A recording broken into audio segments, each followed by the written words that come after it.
Hi, this is Trisha from Lemon Paper Lab. In this video, I'm going to show you how to create this pattern where you can get this fun kind of rainbow effect with your pattern.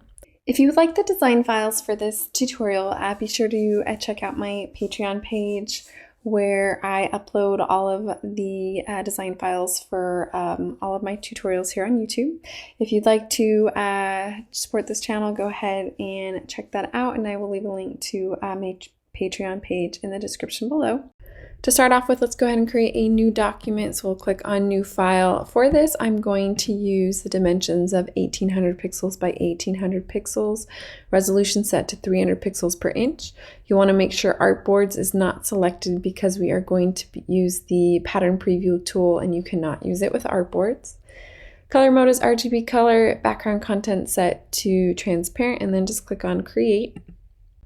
From here, I'm going to start with my brush tool. So you can click on the brush tool, that's also B on the keyboard. And then just hitting the drop down here, you can play with the size of your brush, and then you can change up the hardness. So I'm going to put my hardness at 30% here, and then I'm just going to start with a color. Let's go ahead and start with a red here. And then I'm going to zoom out, Command or Control with the minus key here. And then I'm going to bring up my pattern preview mode. So I'm going to go to View, Pattern Preview. And then with your brush selected, you can just start drawing out some of the color here. And then let's just pick another color here. And then just start to fill up the canvas here. We'll pick a yellow. And then just start filling out the areas here, and then let's try a green.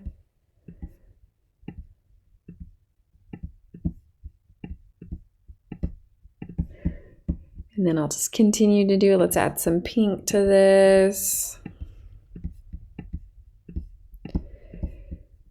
And you can just have fun using colors to create just a bunch of, just kind of a rainbow effect using different colors. We'll add some blue here. And then you can go back through with some of the other colors here if you want to get a little bit more yellow back. Maybe adding some more red.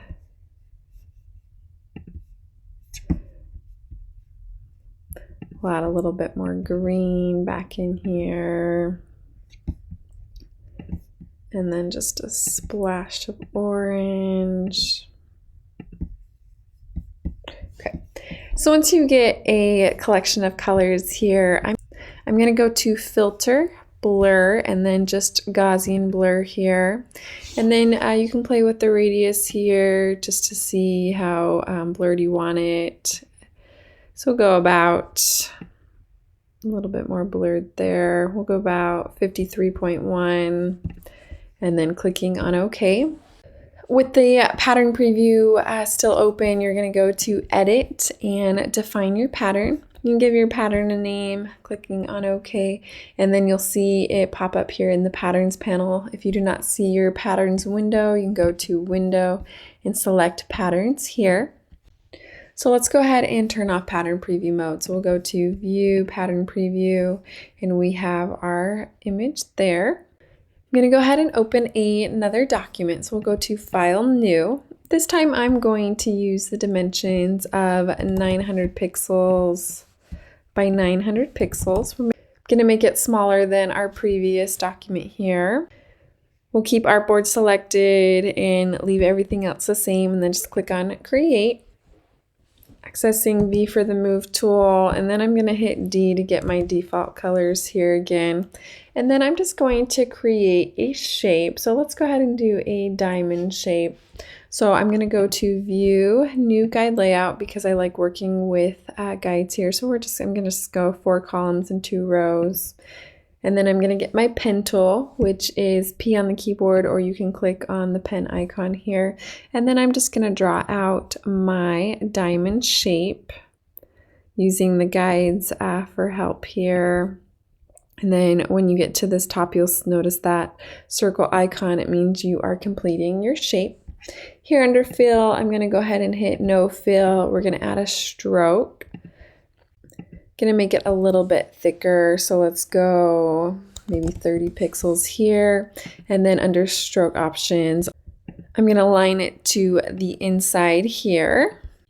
With my shape layer here, I'm going to right click and just convert it to a smart object. As a smart object, it will just preserve this shape and then you can manipulate it smaller, but it will still keep that original size data. So I'm going to go V for the move tool, and then let's go ahead and get it out of this guide. So we'll go ahead and clear guides here. And then I'm just going to go Command or Control T, and then let's just scale it down a little bit here. You'll want to make sure you hit this icon so it scales evenly. Let's try 90%, maybe a little bit smaller. Let's go 75%. Click on OK there. Let's go ahead and turn on our pattern preview. So I'm going to hit View. As we can see, pattern preview is not an option because I accidentally created this document with a artboard. So as a cheat, what I'm going to do is I'm just going to create a rectangle. You can access the rectangle tool here. Just clicking on the canvas, we're going to go 900 pixels by 900 pixels, the size of our canvas here.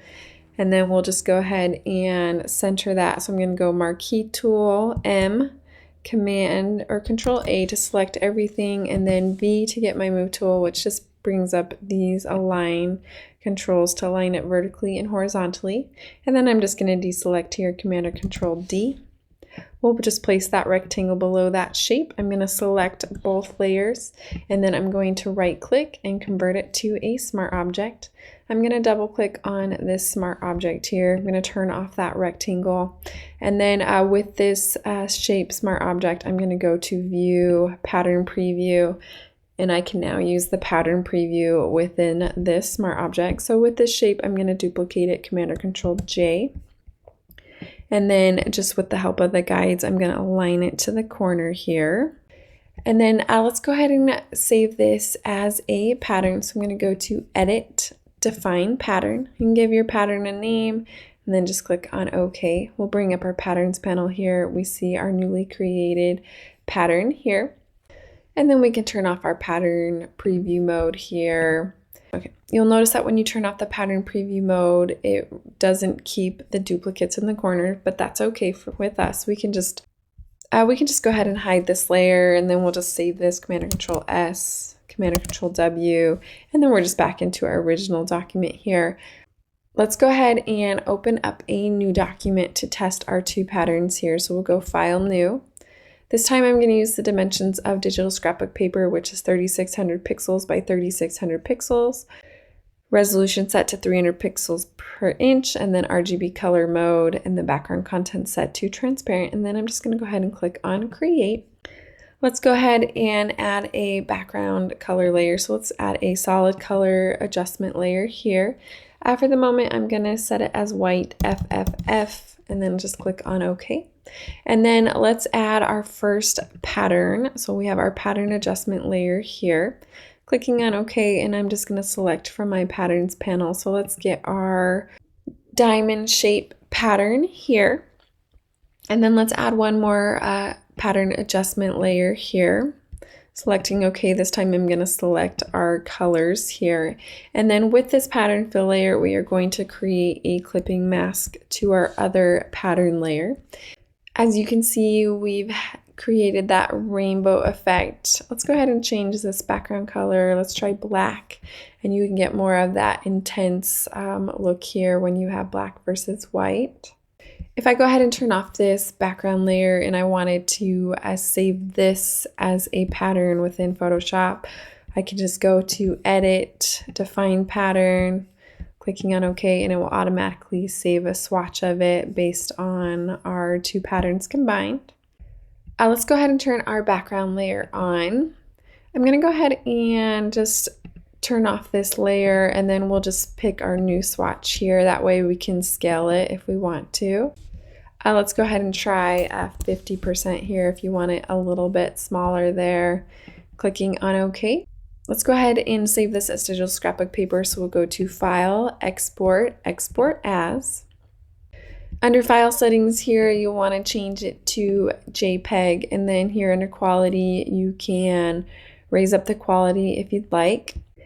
And then scrolling down under color space, I like to make sure embed color profile is selected, and then you can just click to export your file. I'm going to go ahead and test this with additional patterns. So I'm going to go ahead and double click here. Let's just bring this back up to 100%, and then we'll turn on this layer here. And then I'm going to test out some patterns that I have in my Digital Paper Lab template kit. And I will leave a link to that in the description below if you want to check it out as well. And then I'm just going to click on these essential patterns, and then let's just see how it looks with different patterns. So you could have a diagonal stripe with a polka dot pattern, and it just gives this cool effect with this fun rainbow. And again, you can try different colors, white. I really like the look of the black. It just gives it a more pop to it. Try it with a grid pattern, or here's a houndstooth pattern. This is just a fun technique to add some dynamic color to a traditional pattern. Thank you for watching this video on how to create a rainbow effect with your repeat pattern. Again, if you want access to all the design files from my tutorials, then you can join me over on Patreon. I will leave a link to it in the description below. Thank you for the support. It helps me to keep making these tutorials. If you like this video, go ahead and give it a thumbs up and leave me a comment below. Be sure to check out my other tutorials on how to create patterns in Photoshop. This is Trisha from Lemon Paper Lab. See you next time.